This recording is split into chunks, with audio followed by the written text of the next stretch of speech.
ওসমান হাদির ওপর হামলার প্রতিবাদে শাহবাগে বিক্ষোভ মিছিল ও সমাবেশ করছেন বিভিন্ন সংগঠনের নেতাকর্মীরা। এই মুহূর্তে সেখানে আছেন সহকর্মী শফিক মুন্সি। বিস্তারিত জানতে সরাসরি চলে যাচ্ছি তার কাছে। শফিক,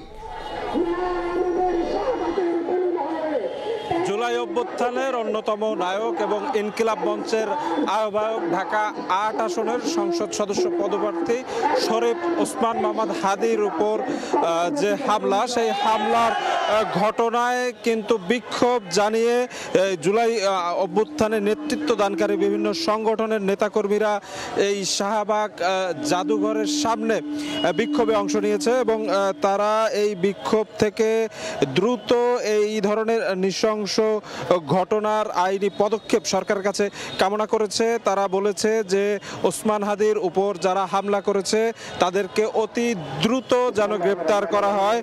একই সাথে সারা দেশে জুলাই অভ্যুত্থানে যারা অংশ নিয়েছিল তাদের উপর যে প্রত্যক্ষ এবং পরোক্ষ নানা ধরনের হুমকি আছে সে বিষয়ে কিন্তু সরকারের দৃষ্টিপাত তারা কামনা করেছে। একই সাথে তারা যে বিষয়টি স্পষ্ট করে বলেছে যে পলাতক ফ্যাসিবাদ এবং দিল্লির আধিপত্যবাদের কারণে এ ধরনের ঘটনা ঘটে যাচ্ছে এবং তারই পরিপ্রেক্ষিতে আজ ওসমান হাদির উপর হামলার ঘটনা ঘটেছে।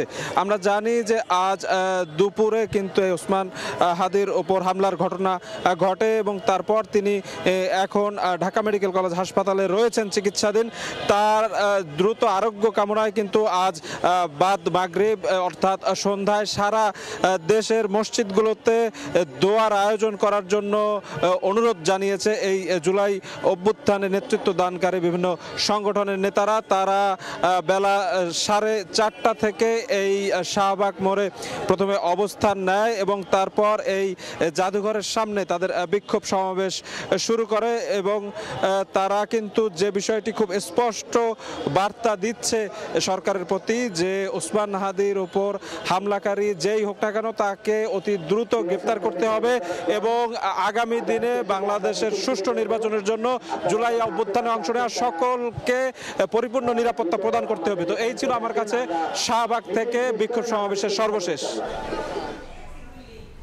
সরাসরি যুক্ত ছিলাম রাজধানী শাহবাগ থেকে। রাজধানীর কৃষিবিদ ইনস্টিটিউশনে বিএনপির দেশ গড়ার পরিকল্পনা